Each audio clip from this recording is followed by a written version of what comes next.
Hey. Um, I'm gonna try to keep this like 5 minutes. I seriously have no time. Today has been like the most hectic day. But anyway, I was watching this documentary on this guy who does like rock climbing without any type of like safety precautions. I think it's called Free Solo, the documentary, and it's just like this really extreme like advanced level of rock climbing. And you know, his family and his partner, I don't know if it's his wife or not, but like his partner and his loved ones, you know, would just be on, understandably, like the edge of their seat every time he like attempted this crazy like feat, you know, this amazing like feat of human achievement and athleticism of just like being able to scale this, you know, mountain rock like Spider-Man or something. It's amazing that anybody can do that and has the skills to do it successfully without, you know, like ropes and stuff. But a lot of people, you know, that have done it, rock climbed that way, you know, for years, or had these like amazing climbs until like disaster struck, you know, and then they fell to their death. And that's the crazy thing about it. I mean, you have to like climb perfectly, because one literal misstep and you're just going to like plummet to your death. But you know, it's just like when I watch that, I don't know if I just like look at it like it's like morbid or not, but I think like the tragedy of someone who is that, you know, passionate about such an extreme athletic, you know, and unique and dangerous, someone who has that passion and who has that skill, and that's, you know, this person's life is rock climbing at like this, you know, highest level. And you know, if that's you, is it morbid to be like, the real tragedy would be if he did all that and then like retired from rock climbing only to die in a car accident? You know, it's like we are all going to die. I just want, like I said in my other video, I just want to live before I die. You know, I will not be that person that, you know, on my deathbed or my final thought is going to be like, oh, you know, wish I would have done this or that, or just this life of regret. And I don't know if this is weird either, but something else I was thinking, like Into the Wild, you know, it's like Walter White, or Breaking Bad rather, is like Into the Wild for like the times, you know.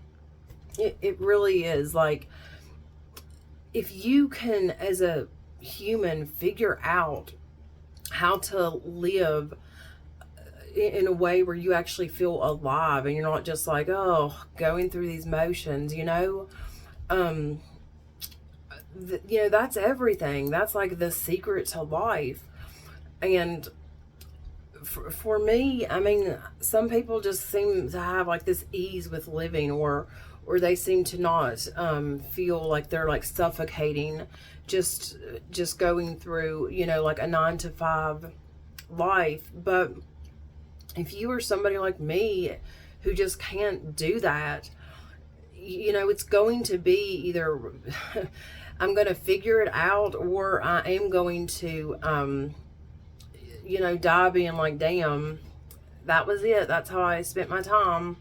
And I just, you know, I fucking refuse to do that. That's one of the big like epiphanies I had when I was like recovering from the murder suicide, was I just did not want to live through so much physical violence, and you know, which was at the end of 13 years of drug addiction.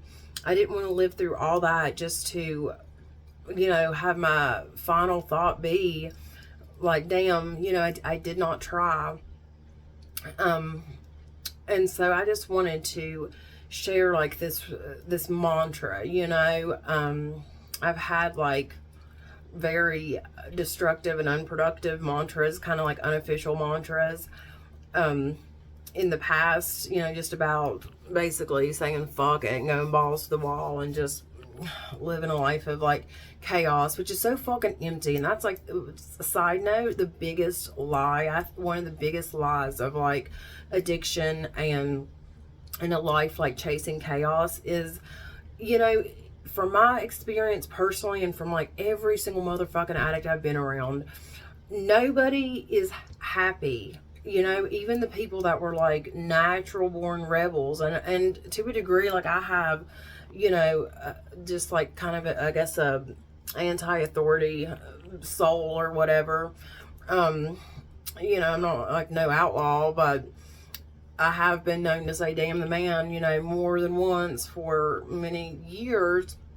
And so like I have that spark in my soul where I have to kind of forge my own path. But you know, even people that are just like, you know, straight up badasses, like the guy who almost killed me, you know, he was just I guess like an outlaw, I guess you could say. But look how his life ended, you know, tragically by his own hand.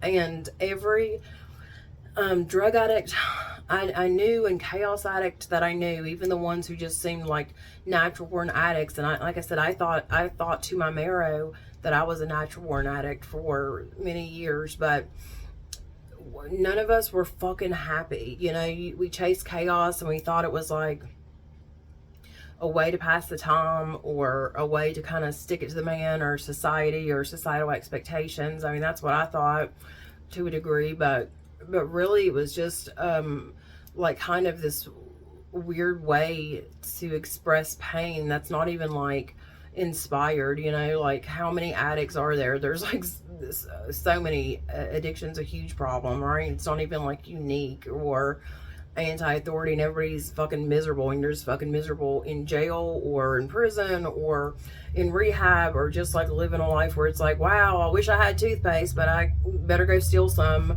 because I can't fucking afford it because I spent my last dollar on dope. And that's just like an exhausting way to live, and it's so unfulfilling, you know. And because like heroin, opiates, needle dope, drugs in general, you know, because they fill you with this, you feel this synthetic, you know, chemical pleasure, like the greatest pleasure of all time, coursing through your veins. And it's so weird to feel in your veins, in your brain, in your clit, and in your soul, to feel like the most pleasurable physical feeling of all time. And you're feeling that you've ingested this like magic, but yet you are no more fulfilled. How can you feel something so amazing but yet be emptier than ever? You know, it's just not the way to live, you know. And it's not a way I'm gonna live. But you know, if I'm not going to just dive headfirst into like my insecurities and my, you know, like a rebellious nature and everything else that led me to, you know, drugs and excess in the first place, then what the fuck am I going to do? You know, the only way as I see it, that I can fail and be that person that's like riddled with regrets on their deathbed is if I don't, you know, try. If you try, like, you can't fail. You're going to find some type of groove. I believe that, you know. And if you try and don't stop trying, you will find a groove. Like, I 100% believe that to be true. And so, like, my mantra is that I'm just not going to let any excuse, justification, whatever I want to call it. Let's say justification, because that's not such a, you know, loaded word. I'm not going to let any justification be bigger than I am. You know, I'm not going to let any shortcoming, justification, excuse, reason be bigger than my goals and my dreams. So I don't know. We'll take it from here, but that's going to be like seriously the way I'm going to live from here on out, because I've just been like, you know, COVID, like I said, really threw me for a loop for a while, and that's like a justification in itself. to not do the things that fill me with like passion. But if I've learned anything from COVID and just kind of really falling back into like these really toxic and destructive ways of thinking, it's that I've learned, that I'm not going to let COVID or any fucking thing until the day I die, like, be an excuse for me to fail. I'm not going to do that, because I'm the only one that's ever like stood in my own way. We're the only ones that ever stand in our own way, and I'm just like refuse to limit myself anymore. So y'all have a good night.